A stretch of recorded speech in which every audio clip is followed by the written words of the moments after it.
अस्सलाम वालेकुम फ्रेंड्स, मैं हूं आफ्ताब हसन और आप देख रहे हैं डिजिटेक प्रो यूट्यूब चैनल। तो आज की इस वीडियो के अंदर हम बात करने वाले हैं फोटोशॉप की कुछ शॉर्टकट कीज़ के बारे में। आने वाली कुछ वीडियोस के अंदर भी हम इन्हीं के बारे में बात करेंगे, यानी उन शॉर्टकट कीज़ का हम जिक्र करेंगे जो कि बहुत ही इंपॉर्टेंट है और बिगिनर को पता होना ज़रूरी है। तो अगर आप भी एक बिगिनर हैं तो आप इस वीडियो को ज़रूर देखें और आने वाली कुछ वीडियोस के अंदर भी हम इन्हीं के बारे में बात करेंगे जो कि मोस्ट इंपॉर्टेंट शॉर्टकट कीज़ हैं फोटोशॉप के अंदर, उनके बारे में हम बात करेंगे। और मैं यहाँ पे आपको प्रैक्टिकली करके दिखाऊंगा कि उनको प्रेस करने से होता क्या है और कौन कौन सी वो शॉर्टकट कीज़ हैं, उनके बारे में हम बात करेंगे डिटेल में। तो चलिए शुरू करते हैं।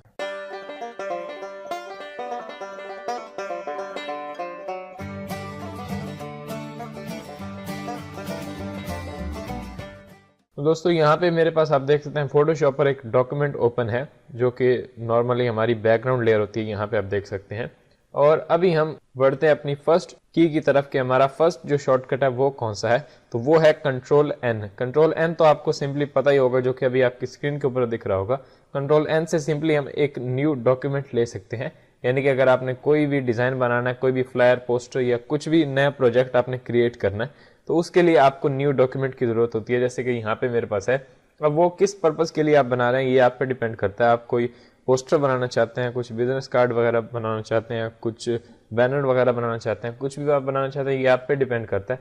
सिंपली हम उससे न्यू डॉक्यूमेंट लेते हैं। जैसे कि इसको अगर मैं मैनुअली आपको करके दिखाऊं तो मैं जाऊंगा यहाँ पे ऊपर जो मेन्यू बार्स हैं, यहाँ पे इसके अंदर मैं जाऊंगा फाइल के अंदर, यहाँ पे फाइल और यहाँ पे न्यू पे मैं जैसे ही क्लिक करता हूँ तो अभी भी हमारे पास न्यू डॉक्यूमेंट की जो विंडो है वो ओपन हो जाती है, जिससे हम न्यू डॉक्यूमेंट ले सकते हैं। यहाँ पे ये आप देख सकते हैं, यहाँ से हम ले सकते हैं। लेकिन ये मैनुअली थोड़ा मुश्किल हो जाता है अगर आपके पास मुख्तलिफ आर्ट बोर्ड्स हैं और आपने बार बार लेनी होती है न्यू फाइल। तो यहाँ पे आप फाइल में जाए फिर न्यू पे क्लिक करें, ये थोड़ा कॉम्प्लेक्स हो जाता है। यहाँ पे आप देख सकते हैं न्यू के आगे लिखा हुआ है कंट्रोल एन। तो ये हमारा फर्स्ट शॉर्टकट। मैं सिंपली प्रेस करता हूँ कंट्रोल एन अपने कीबोर्ड से। जैसे मैंने प्रेस किया तो अभी मेरे पास वही विंडो आ गई। तो मैनुअली अगर आप करेंगे तो उसमें आपका ज्यादा टाइम वेस्ट होगा। यही छोटे छोटे शॉर्टकट्स जो हैं वो आपका टाइम बचाते हैं और आप इजीली अपने वर्क को कंप्लीट कर सकते हैं। मैं इसको क्लोज कर देता हूँ, इससे आप न्यू डॉक्यूमेंट लग सकते हैं। सेकंड जो हमारा शॉर्टकट है उसकी तरफ बढ़े तो वो है हमारा कंट्रोल ओ। कंट्रोल ओ से क्या होता है, यानी जो आपकी स्क्रीन के ऊपर अभी दिख रहा होगा, कंट्रोल ओ से हम कुछ भी ओपन कर सकते हैं। जैसे कि मैं यहाँ पे कंट्रोल ओ प्रेस करूँ, मेरे पास यहाँ पे ब्राउज करने को बोल रहा है कि आप कोई भी फाइल, कोई भी इमेज ओपन करना चाह रहे हैं तो आप कर सकते हैं। जैसे कि डेस्कटॉप में जाता हूँ और यहाँ पे अगर मेरे पास कोई फाइल पड़ी है तो उसको मैं ओपन कर लेता हूँ। यहाँ पे आई थिंक होगी एक, जैसे कि ये एक है, इसको मैं ओपन कर लेता हूँ। या फिर कोई यहाँ पे पीडीएफ वगैरह कुछ भी, यानी यहाँ से आप ओपन कर सकते हैं। जैसे कि मैं यहाँ से ये एक इमेज मेरे पास पड़ा हुआ है, इसको मैंने डबल क्लिक किया तो अभी आप देख सकते हैं यहाँ पे मेरे पास ये न्यू विंडो के अंदर ओपन हो चुका है। इस तरह से आप कंट्रोल ओ से कुछ भी ओपन करना चाह रहे हैं, यानी कुछ भी आप इमेज उसको अपने कैनवस के ऊपर ले आना चाह रहे हैं तो वो आप इससे कर सकते हैं। तो नेक्स्ट शॉर्टकट है हमारा कंट्रोल डब्ल्यू, जो कि मेरा बहुत ही फेवरेट शॉर्टकट है। यानी कंट्रोल डब्ल्यू से क्या होता है, आपकी फाइल जो है वो क्लोज हो जाती है। यानी अगर आपने उस पर कुछ बनाया हुआ है फिर तो वो आपसे पूछेगा कि आप इसको सेव करना चाह रहे हैं या नहीं, अदरवाइज वैसे ही क्लोज कर दे तो हमारा पूरा डॉक्यूमेंट जाया हो सकता है। लेकिन अगर आपने यहाँ पे कुछ नहीं बनाया, जैसे कि मैंने अभी यहाँ पे ये न्यू फाइल लिया है और अभी मैंने कुछ नहीं बनाया, तो अगर मुझे इसको क्लोज करना है, ये साइज थोड़ा गलत हो गया या मुझे न्यू डॉक्यूमेंट लेना है किसी भी पर्पज से, तो मैं इसको सिंपली क्लोज कर सकता हूँ। जैसे कि कंट्रोल डब्ल्यू प्रेस करूंगा, ये हमारा शॉर्टकट है कंट्रोल डब्ल्यू। अभी आप देख सकते हैं मेरी फाइल क्लोज हो गई। तो इस तरह से आप अपनी फाइल को क्लोज कर सकते हैं, यानी बजाय इसके कि आप मैनुअली यहाँ पे जाएं, ऊपर मेन्यू बार से नीचे ये आपकी फाइल होती है, यहाँ पे इसका नाम दिया होता है और यहाँ पे क्रॉस का बटन दिया हुआ है, इस पे क्लिक करें तो फिर भी क्लोज हो जाता है। लेकिन अगर आपके पास यहाँ पे मल्टीपल फाइल्स हैं, यानी 10, 15, 20 ओपन आपने की हुई हैं, तो उनमें से एक एक को जाके ऐसे क्लिक करना, ओपन करना, इस तरह से क्लोज करना, सबको मैनुअली बहुत थोड़ा मुश्किल हो जाता है। इसलिए आप कंट्रोल डब्ल्यू प्रेस करें तो डायरेक्टली आपकी फाइल जो है वो क्लोज हो जाती है। जैसे मैंने कंट्रोल डब्ल्यू किया इस तरह से, तो ये मेरी फाइल क्लोज हो जाएगी। लेकिन मैं यहाँ पे कुछ बना देता हूँ, जैसे कि यहाँ पे मैंने एक रेक्टेंगल ड्रॉ कर दी। अब मैंने यहाँ पे कोई एक्शन किया है, यानी कुछ भी मैंने यहाँ पे ड्रॉ किया। अब ये फाइल बिल्कुल एम्प्टी नहीं है, इसके अंदर कुछ मैंने चीज़ें यहाँ पे ड्रॉ कर दी, जैसे मुख्तलिफ स्क्वायर्स मैं यहाँ पे और रेक्टेंगल्स यहाँ पे ड्रॉ कर रहा हूँ। अब अगर मैं कंट्रोल डब्ल्यू प्रेस करूंगा तो अभी आप देख सकते हैं उसने डायरेक्टली क्लोज नहीं किया, बल्कि यहाँ से वो मुझसे पूछ रहा है कि अभी आपका डॉक्यूमेंट के ऊपर ऑब्जेक्ट्स मौजूद हैं तो आप उनको सेव करना चाह रहे हैं या नहीं। अगर आप यहाँ से नो कर देंगे तो ये सेव नहीं होगा, अगर आप यस करेंगे तो यहाँ पे आप इसको सेव कर पाएंगे। जैसे मैंने नो किया तो अभी आप देख सकते हैं उसने फाइल बिल्कुल क्लोज कर दी, क्योंकि हमने वो सेव नहीं किया। तो इस तरह से कंट्रोल W जो है वो काफी हेल्पफुल रहता है मेरे लिए भी जब फाइल्स क्लोज करनी होती हैं, बजाय इसके कि यहाँ पे आके हम माउस को इस तरह से एक ही जगह पे रखें और यहाँ पे क्लोज करें हर फाइल को मैनुअली। आप कंट्रोल W से इसको क्लोज कर सकते हैं। तो नेक्स्ट शॉर्टकट है हमारा कंट्रोल S। कंट्रोल S से क्या होता है, सेव होता है। एक तो होता है कंट्रोल शिफ्ट S, जिससे आप अपनी फाइल को सेव करते हैं। जैसे कि यहाँ पे मेरे पास एक खाली डॉक्यूमेंट है, इसको मैं सेव करना चाह रहा हूँ, मैं चाह रहा हूँ कि इसके ऊपर कुछ भी नहीं है, फिर भी मैं इसे सेव करना चाह रहा हूँ, यानी बिल्कुल ब्लैंक डॉक्यूमेंट हो जाए सेव। तो मैं यहाँ पे करूंगा control shift S। Control shift S से मेरे पास ये आ जाएगा और मैं यहाँ पे मैनुअली पाथ देके अपनी फाइल को सेव कर सकता हूँ। लेकिन कंट्रोल S अगर करूंगा तो उससे भी आप कर तो ये सकते हैं, लेकिन उसकी एक खास बात ये है, वो मैं आगे आपको बताता हूँ। जैसे मैंने कंट्रोल S किया और उसके बाद अभी ये सेव नहीं हुआ, यानी हमने अभी इस फाइल को कोई जगह नहीं दी, कोई पाथ नहीं दी। तो सबसे पहले मैं क्या करता हूँ, इसके ऊपर एक रेक्टेंगल बना देता हूँ यहाँ पे, यानी हमारा एक ऑब्जेक्ट होना चाहिए। कंट्रोल शिफ्ट S किया और अभी मैं यहाँ से PSD में इसको यहाँ पे डेस्कटॉप के ऊपर सेव कर देता हूँ, डेस्कटॉप, और यहाँ पे दे देता हूँ टेस्ट। मैंने टेस्ट इसका नाम दे दिया और यहाँ से सिंपली सेव कर दिया। जैसे ही सेव किया और यहाँ से ओके। अब अगर मैं इसको मिनिमाइज करूँ फोटोशॉप को, और यहाँ पे आप देख सकते हैं मेरे डेस्कटॉप के ऊपर ये टेस्ट के नाम से एक फाइल सेव हो चुकी है। अब अगर मैं यहाँ पे अपने फोटोशॉप के अंदर आऊँ, अब ये वही फाइल है जो हमने यहाँ पे डेस्कटॉप के ऊपर सेव की है। अगर इसमें मैं कुछ भी चेंजेस करता हूँ, जैसे कि यहाँ पे मैंने एक और बना दी इस तरह से रेक्टेंगल और इस तरह से एक और बना दी, कुछ रेक्टेंगल्स मैंने ऐड कर दी। अब अगर मैं यहाँ पे इसको कंट्रोल W करूंगा तो ये मुझे पूछेगा कि आप सेव करना चाह रहे हैं जो आपने अभी चेंजेस किया वो। तो आप एक तो यहाँ से कर सकते हैं, यानी यहाँ से आप क्रॉस करें फिर उसको यहाँ पे यस करें, ये भी हो सकता है। लेकिन आप ये भी कर सकते हैं कंट्रोल S कर दें। जैसे ही आपने कंट्रोल S किया, अभी ये डॉक्यूमेंट के अंदर उसने वही चेंजेस, तमाम जो चेंजेस आप करेंगे वो सेव हो जाएंगे और आप सिंपली कंट्रोल W कर दें तो ये क्लोज हो जाएगा। बजाय इसके कि आप क्लिक करें, आप शॉर्टकट से ही ये काम कर सकते हैं। यानी ये मेरे पास फाइल है, इस तरह से मैंने ये कुछ ऑब्जेक्ट इसके ऊपर बनाए। अब मैं चाह रहा हूँ कि सेव भी हो जाए, क्लोज भी हो जाए, मैं कंट्रोल S एंड W कर दूंगा तो ये सेव भी हो जाएगा, क्लोज भी। और एक और बात मैं आपको बता दूं कि कंट्रोल यानी दो शॉर्टकट्स को यूज करने के लिए जो थोड़े सिमिलर ही हों, जैसे कि कंट्रोल S और कंट्रोल W, इनके दोनों के शुरू में कंट्रोल आता है, यानी कंट्रोल S और कंट्रोल W। तो ये जरूरी नहीं है कि आप कंट्रोल S करें और फिर हाथ को उठा लें ऐसे ऊपर और दोबारा से कंट्रोल W करें, ये भी नहीं हो सकता। यानी आप कंट्रोल S करें, S से फिर आपने उंगली उठा के W पे रख लेनी है, तो ये सेव भी हो जाएगा, क्लोज भी हो जाएगा।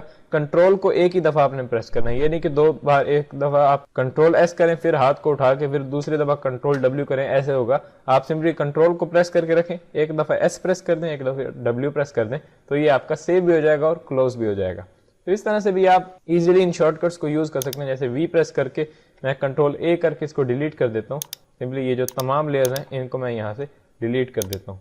इनको उठा के मैंने यहाँ पे इस बिन में डाला और ये क्लोज हो गया सब कुछ। उसके बाद हम अपने नेक्स्ट शॉर्टकट की बात करते हैं, कंट्रोल Z। ये तो आपको पता ही होगा, कंट्रोल Z से हम सिंपली अंडू करते हैं।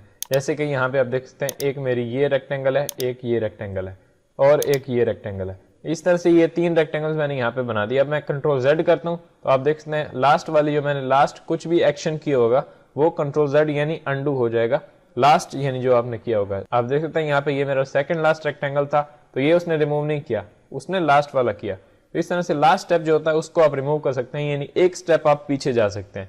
लेकिन नेक्स्ट शॉर्टकट भी हमारा काफी अमेजिंग है। अगर आप रिवर्स जाना चाह रहे हैं बिल्कुल पीछे, यानी ये तमाम रेक्टेंगल इस तरह बारी बारी जैसे मैंने बनाई थी वैसे ही रिमूव हो जाए, तो मैं कंट्रोल शिफ्ट Z करता हूँ और मैं यहाँ पे रीडू कर देता हूँ, यानी मेरी तमाम रेक्टेंगल्स वापस आ गई। अब अगर मैं कंट्रोल Z करूंगा तो ये तो हट जाएगा, दोबारा कंट्रोल Z करूंगा ये वापस आ जाएगा। यानी एक स्टेप वो इस तरह से बार बार करता रहेगा, control Z control Z control Z।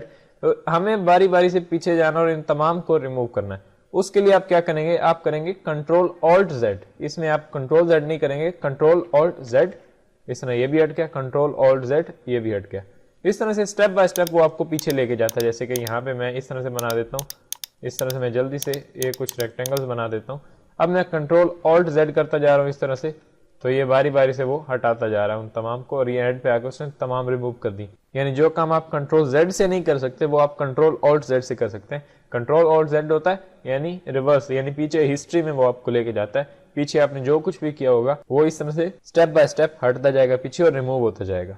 तो अब हम बात कर लेते हैं अपने नेक्स्ट कीबोर्ड शॉर्टकट की, वो है हमारा शॉर्टकट रीडू। यानी रीडू किस तरह से आप करते हैं, वही जो अंडू का अपोजिट होता है वो होता है रीडू। यानी अगर आपने अंडू कर दिया है उसको आप दोबारा से करना। जैसे मैंने यहाँ पे तीन रेक्टेंगल्स बनाई, अब मैंने कंट्रोल Z किया ये हट गई और दोबारा कंट्रोल Z किया ये वापस आ गई। एक तो इस तरह से भी आ सकती है, लेकिन कंट्रोल Z किया, कंट्रोल शिफ्ट Z करूंगा तो दोबारा से ये वापस आ जाएगी। यानी रीडू अगर यानी दोबारा करना उसी एक्शन को, जैसे मैंने यहाँ पे किया, कंट्रोल Z किया मैंने, कंट्रोल ऑल्ट Z मैं करके इनको वापस करता हूँ, कंट्रोल शिफ्ट Z करके ये वापस इस तरह से मेरा जहाँ जहाँ पे वो थी वहीं पे आ जाएंगी। यानी control alt Z, control alt Z, control alt Z और यहाँ पे कंट्रोल ऑल्ट Z किया मैंने, तो ये तमाम हट गया। मैं चाह रहा हूँ कि वापस मेरा वही जो एक्शन अभी मैंने रिमूव किया थोड़ी देर पहले वही दोबारा से वापस आ जाए, तब आप करेंगे रीडू। यानी किस तरह से करेंगे, कंट्रोल शिफ्ट Z करेंगे आप, control shift Z, control shift Z, इस तरह से कंट्रोल शिफ्ट Z और कंट्रोल शिफ्ट Z।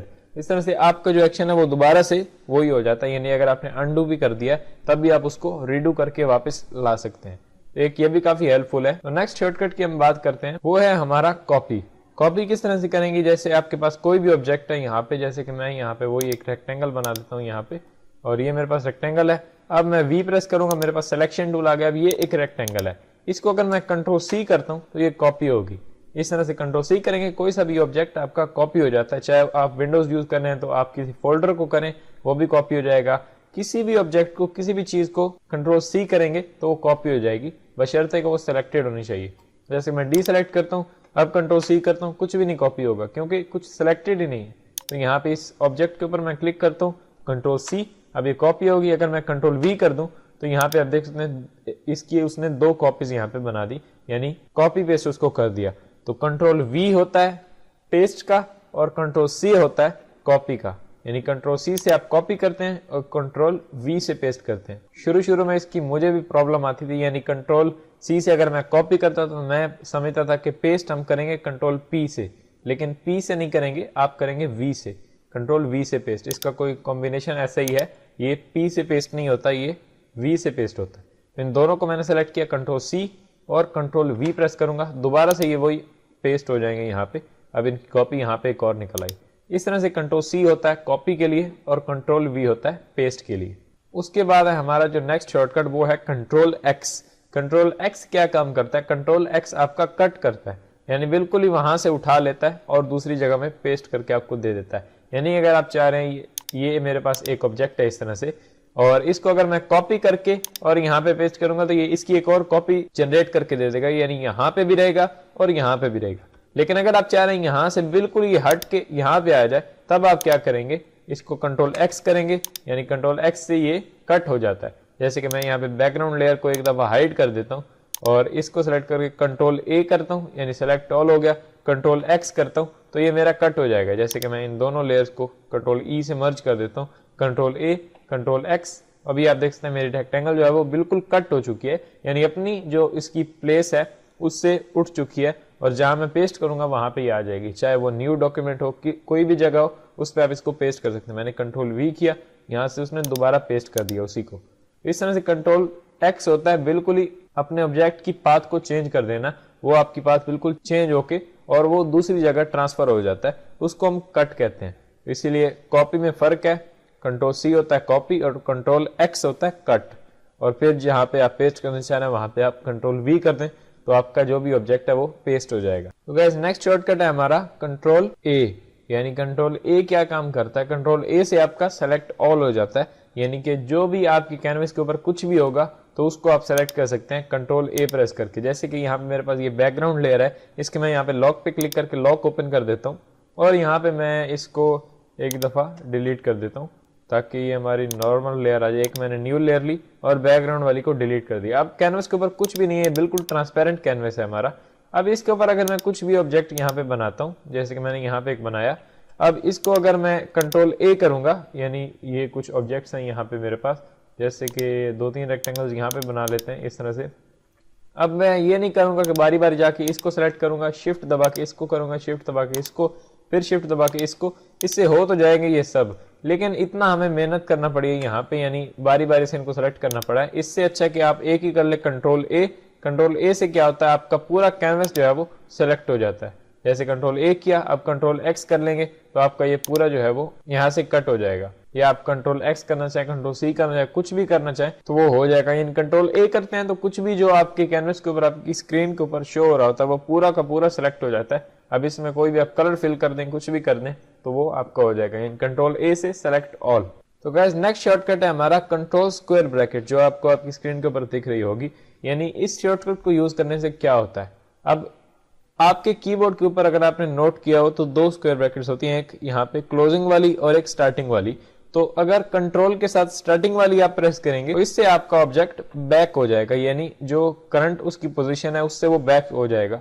और अगर आप राइट वाली कंट्रोल के साथ प्रेस करेंगे, यानी कि कंट्रोल और राइट वाली स्क्वायर ब्रैकेट, इससे आपका ऑब्जेक्ट फ्रंट में आ जाएगा। तो फ्रंट में उसको भेजने के लिए और बैक में उसको भेजने के लिए हम इन दो शॉर्टकट कीज का यूज करते हैं, जैसे कि मैं यहाँ पे आपको करके दिखाता हूँ। फॉर एग्जांपल यहाँ पे मेरे पास ये एक ऑब्जेक्ट है और ये एक ऑब्जेक्ट है, ये दो कॉपीज हैं। अब आप देख सकते हैं ये जो मैंने बाद में बनाई है ये इसके ऊपर है और वो वाली नीचे है। अब इनका फर्क कैसे पता चलेगा, इनका कलर चेंज करने से। मैं यहाँ पे नीचे वाली को क्लिक करता हूँ और यहाँ पे प्रॉपर्टी पैनल पे यहाँ पे क्लिक करके स्वॉचेज में से इसका कलर मैं रेड दे देता हूँ। अब आपको क्लियरली दिख रहा होगा कि रेड वाली हमारी ऊपर है और ब्लैक वाली नीचे है। अगर मैं रेड वाली को ब्लैक वाली के पीछे देना चाहूँ, यानी मैं चाह रहा हूँ कि ब्लैक वाली ऊपर आ जाए और ये रेड वाली पीछे चली जाए, तो मैं ये नहीं करूंगा, मैनुअली भी आप कर सकते हैं। यानी यहाँ से लेयर्स में आए और यहाँ पे ये रेड ऊपर लेयर है, ये ब्लैक नीचे है, रेड वाली को पकड़ के नीचे लेके आ जाए ब्लैक वाली की। तो ये अभी ब्लैक ऊपर है, रेड नीचे है। मैं कंट्रोल Z करता हूँ। इसी के आपको यहाँ पे शॉर्टकट्स दिए गए हैं। सिंपली मैं रेड वाली को सिलेक्ट करूंगा, कंट्रोल शिफ्ट, आप शिफ्ट प्रेस करना चाहें या ना करना चाहें वो आपकी मर्जी है, कंट्रोल, और मैं लेफ्ट वाली यानी कि स्टार्टिंग स्क्वायर ब्रैकेट जो है वो प्रेस करूंगा। तो अभी आप देख सकते हैं रेड जो है वो मेरा ब्लैक के पीछे चला गया। अगर मैं कंट्रोल प्रेस करके राइट वाली स्क्वायर ब्रैकेट प्रेस करूंगा तो मेरा रेड ऊपर आ गया। इस तरह से कंट्रोल के साथ मैं लेफ्ट वाली प्रेस करूंगा नीचे, राइट वाली करूंगा ऊपर, लेफ्ट राइट। इस तरह से मैं आपकी स्क्रीन पर भी शो कर दूंगा, तो आपको इजीली उससे पता चल जाएगा कौन सी आपने की प्रेस करनी है। तो इससे आप राइट लेफ्ट को प्रेस करके आप अपने ऑब्जेक्ट्स को फ्रंट या बैक कर सकते हैं। यानी कि रेड को सेलेक्ट किया, कंट्रोल राइट वाली स्क्वायर ब्रैकेट, इसका मतलब होता है सेंड टू बैक। तो इससे आपका ऑब्जेक्ट जो है वो फ्रंट पे आ जाता है। यानी रेड को अगर मैं control right square bracket press करूंगा तो ये फ्रंट पे आ गया, लेफ्ट स्क्वायर ब्रैकेट प्रेस करूंगा तो ये बैक चला गया। तो इस तरह से ये ब्लैक वाले को सेलेक्ट करूं मैं, कंट्रोल और लेफ्ट वाली स्क्वायर ब्रैकेट तो ये पीछे चला गया, राइट वाली स्क्वायर ब्रैकेट तो ये ऊपर आ गया। इस तरह से इनको ब्रिंग टू फ्रंट या सेंड टू बैक आप कर सकते हैं इन शॉर्टकट कीज की मदद से, जो काफी हेल्पफुल होता है। बजाय इसके कि हम लेयर से जाके इनको ऊपर नीचे करें, हम डायरेक्टली शॉर्टकट से इनको कर लेते हैं। उसके बाद नेक्स्ट शॉर्टकट है हमारा कंट्रोल G। कंट्रोल G क्या काम करता है उससे आपको पता ही होगा, इलस्ट्रेटर के अंदर भी ये काम करता है। कंट्रोल G से हमारा ग्रुप हो जाता है। जैसे कि मैंने यहाँ पे रेड वाली पे क्लिक किया, शिफ्ट दबा के ब्लैक वाली पे क्लिक किया, अब ये दोनों सेलेक्ट हो गए। उसके बाद अभी ये दोनों लेयर सेलेक्टेड है, मैं कंट्रोल G करूंगा तो अभी आप देख सकते हैं यहाँ पे लेयर्स के अंदर इन दो लेयर्स का एक उसने ग्रुप बना के दे दिया। अगर मैं इस ग्रुप को एक्सपेंड करूं तो यहाँ पे आप देख सकते हैं इस ग्रुप के अंदर ब्लैक भी है, रेड भी है। इसको क्लोज करता हूँ, इस ग्रुप को सेलेक्ट रखेंगे तो आपका जो ऑब्जेक्ट है वो एक ही साथ में मूव होगा। यानी ये और ये वाला, इन दोनों का हमने अभी ग्रुप बनाया है, इनको मैं मूव करूंगा तो एक साथ हो रहे हैं। इस तरह से आप ग्रुप कर सकते हैं, यानी दो ऑब्जेक्ट्स को, या आपका एक जो कंपोजिट लेयर आप है वो बनाना चाह रहे हैं तो आप इन 3, 4 या 5 ऑब्जेक्ट्स को आप आपस में ग्रुप कर सकते हैं ताकि वो आपको डिस्टर्ब ना करें। जितने भी ऑब्जेक्ट्स हैं उनको आप ग्रुप कर सकते हैं, चाहे 10-15 ऑब्जेक्ट्स हैं तो उनको आप कंट्रोल G से ग्रुप कर सकते हैं। तो नेक्स्ट शॉर्टकट की तरफ बढ़ते हैं, वो है कंट्रोल J। कंट्रोल J क्या काम करता है, वो आपको डुप्लीकेट करके दे देता है। जैसे कि यहाँ पे फॉर एग्जाम्पल मेरे पास ये एक ब्लैक है और इस ग्रुप को एक दफा मैं डिलीट कर देता हूँ और यहाँ पे मैं एक ब्लैक यहाँ पे रेक्टेंगल बना देता हूँ। अब ये मेरे पास एक रेक्टेंगल है। अगर मैं इसकी एक डुप्लीकेट लेना चाह रहा हूं तो मैं क्या कर सकता हूं, एक तो कंट्रोल C कंट्रोल V करूंगा तो ये आ जाएगी इसकी एक डुप्लीकेट, लेकिन इससे आपको दो शॉर्टकट कीज यूज करनी पड़ती हैं। लेकिन अगर आप कर दे कंट्रोल J, तो कंट्रोल J से क्या होगा, इसकी एक डुप्लीकेट लेयर बन जाएगी लेकिन आपको पता नहीं चल रहा। सिंपली इसको क्लिक करके ड्रैग करें तो ये दो हैं, वो एक्चुअली उसके ऊपर ही उसने पेस्ट कर दिया है, यानी उसके ऊपर ही वो पेस्ट कर देता है उसी कॉपी को, तो इसलिए आपको पता नहीं चलता है। जैसे कंट्रोल Z करूं, अब अगर मुझे इसको डिलीट करना तो डिलीट कर सकता हूँ। इसकी एक डुप्लीकेट लेनी है, सिंपली कंट्रोल J करें तो आप यहाँ पे भी नोटिस करेंगे कि यहाँ पे दो हो चुकी हैं लेयर्स। पहले ये एक थी, कंट्रोल Z, अंडू, रीडू, इस तरह से आप कर सकते हैं। यानी लेयर्स की वो डुप्लीकेट उसको आपको बना के दे देते हैं। जैसे डुप्लीकेट हम मैनुअली कैसे बनाते हैं, जैसे ये एक लेयर है इस रेक्टेंगल की, तो यहाँ पे मैं इस लेयर को पकड़ता हूँ और यहाँ पे लेके इस न्यू लेयर के बटन के ऊपर छोड़ देता हूँ, अभी भी डुप्लीकेट बन गई। लेकिन इससे आपको थोड़ी ज्यादा मेहनत करना पड़ती है, इसको उठा के यहाँ पे रखना पड़ता है। लेकिन आप कंट्रोल J करेंगे तो डायरेक्टली आपकी डुप्लीकेट लेयर बन जाएगी, यानी जो आपकी लेयर सेलेक्टेड है उसकी एक कॉपी वो आपको लेके दे देता है। तो ये भी काफी हेल्पफुल है। ज्यादातर मैंने लोगों को देखा वो यहाँ पे इस लेयर को उठा के यहाँ पे इसमें डाल रहे होते हैं, तो इससे अच्छा कंट्रोल J कर लें तो वो काफी हेल्पफुल रहता है। तो उसके बाद हमारा नेक्स्ट शॉर्टकट है कंट्रोल T, ये आपको पता ही होगा, कंट्रोल टी से हम ट्रांसफॉर्म कर सकते हैं किसी भी ऑब्जेक्ट को। जैसे ये मेरे पास है, इसको मैंने कंट्रोल टी किया तो अब मैं इसको बड़ा, छोटा, इससे छोटा इस तरह से कर सकता हूँ। इसको मैं यहाँ पे कॉर्नर पे आके रोटेट कर सकता हूँ, कंट्रोल जेड। इसको यहाँ से बड़ा कर सकता हूँ, यहाँ नीचे से, ऊपर से, कहीं से भी आप पकड़ के इसको बड़ा कर सकते हैं। लेकिन अगर आप शिफ्ट के साथ करेंगे तो इस तरह से ये सेम प्रोपोर्शन के अंदर होगा। शिफ्ट को छोड़ देंगे तो ये इधर उधर इस तरह से मूव होना शुरू हो जाएगा। शिफ्ट प्रेस किया, अभी आप देख सकते हैं सेम प्रोपोर्शन में वो यहाँ पे हो रहा है। इस तरह से आप इसको यूज कर सकते हैं। ये कुछ बेसिक कीज के बारे में हमने जिक्र किया। नेक्स्ट कुछ आने वाली वीडियोस के अंदर हम और कुछ एडवांस कीज की बात करेंगे, उनको आप किस तरह से यूज कर सकते हैं हम प्रैक्टिकली यहाँ पे देखेंगे। तो ये क्लास बिल्कुल बिगनर्स के लिए थी, और अगर आपको ये वीडियो पसंद आई है तो प्लीज लाइक करें। तो मिलते हैं नेक्स्ट वीडियो के अंदर। Thanks for watching.